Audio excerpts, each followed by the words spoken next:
경호원의 자격 요건과 자세입니다. 자기들은 경호처에서 하는 얘기가 아니고 제가 봤을 때 21세기 글로벌 4차 산업혁명 시대에 경호관이 최소한 어떤 요건을 갖춰야 되겠나 이런 얘기들 뭐 인재상이나 이런 거 보면은 다양한 지적 능력과 기본 소양들도 있어야 되고요. 경호 관련 지식 및 기타 뭐 경영, 경제, 과학 기술에 관한 이런 지식도 필요하고요. 주의력, 판단력, 순발력 이런 것도 좀 필요하고요. 그 다음에 훌륭한 품성과 자질, 경호 대상자나 비경호 대상자와 좋은 관계를 유지할 수 있을 정도로 좀 인격적으로 좀 완성이 돼 있어야 되고, 그 다음에 다른 유관기관 관계자들하고도 서로 충돌하지 않는 그런 어떤 자질도 있어야 되고, 투철한 사명감과 직업의식, 뭐 유사시 자신을 희생해야 되는 뭐 이런 부분도 있고, 서있어 용병들이 교황의 경호 업무를 하느나 인도의 구루카 용병들이라든지 뭐 이런 사람들이 정말 경호관으로서 갖춰야 될, 경호원으로서 갖춰야 될 헌신과 희생 이런 게 표본적인 사례입니다. 사실 우리는 그런 레전드라고 그럽니까? 전설이 없는 거죠. 전설이 없습니다. 그런 전설이 없는데 그래서 이탈리아 교황청은 몇백 년 동안 스위스 용병에게만 그 경호 업무를 맡기는 거고, 또 영국도 대영 제국이 지금도 구루카 용병들을 우대하고 또 충분한 예우를 해주는 그런 부분들이 우리와 차이점들입니다. 사실 이런 부분들을 좀 배워야 되는 거죠. 그 다음에 탁월한 리더십, 강인한 신체와 정신력 뭐 이런 게 필요합니다.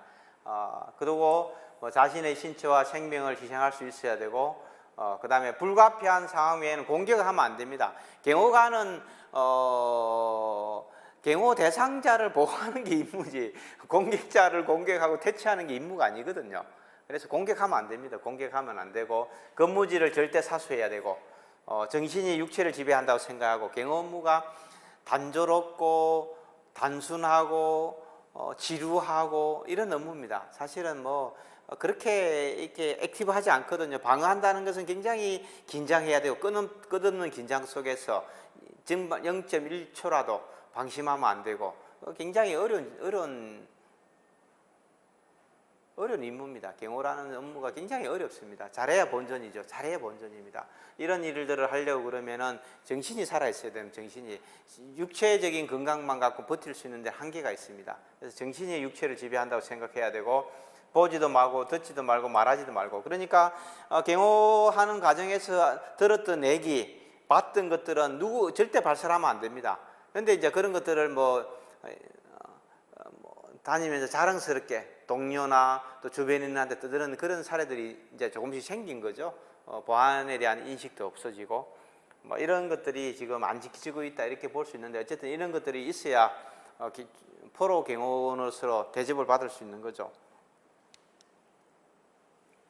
그래서 21세기 경호 전문가가 갖춰야 될 지식과 능력입니다. 이건 뭐 제가 경호 관련된 학문을 연구하고 또 많은 사람들을 상담해주고 뭐 이러면서 제가 봤을 때 이런 걸 갖고 있어야 된다 이렇게 보는 거고요.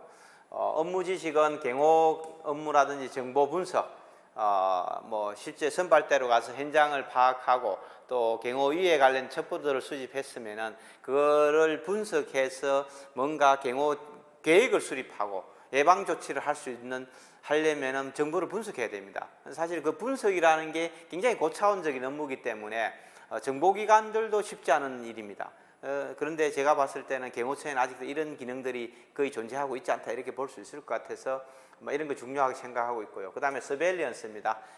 미행 추적, 탐문 뭐 이런 부분들인데, 이런 것들도 도보 미행, 차량 미행이 완전히 달라야 되고 뭐 그런 부분들 좀 체계적인 훈련들이 필요합니다. 물론 방어를 하기 때문에 필요 없다고 생각할 수 있지만, 어떤 특정한 이슈가 사건이 발생했을 때 철저하게 추적하고 완벽하게 사건을 해결하려면은 뭐 추적 능력도 있어야 된다 이렇게 볼 수 있을 것 같고요. 그 다음에 글로벌 업계의 지식들, 경호 위험 요소들. 옛날에는 우리가 금속 탐지기만 있으면 아무 문제가 없다고 생각했는데 방탄 탁자도 있어야 되고 금속 탐지기도 해야 되고, 요즘은 플라스틱으로도 흉기를 만들어서 암살하는 그런 것도 있고 액체 폭탄도 있고 뭐 여러 가지 방법들이 암살 도구가 달랐습니다. 4차 산업혁명이 되니까 IoT를 통해서 여러 가지 또 그런 암살 그 시도도 있고, 그래서 지금은 드론도 투입하고 그래서 이 어떤 나라에서 어떤 암살 도구들이 지금 개발되고 있는지, 어떻게 실제로 활용되고 있는지, 어떻게 방어하는지 이런 기본적인 경호 위험 요소들라든지, 그다음 테러 방법이나 테러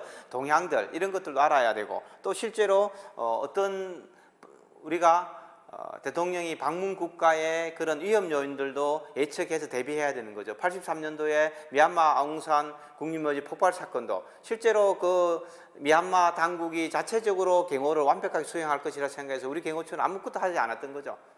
그래서 손 놓고 있다가 대다수의 국무위원들이 다 폭발에 희생되는 그런 어처구니 일을 당하게 된 겁니다.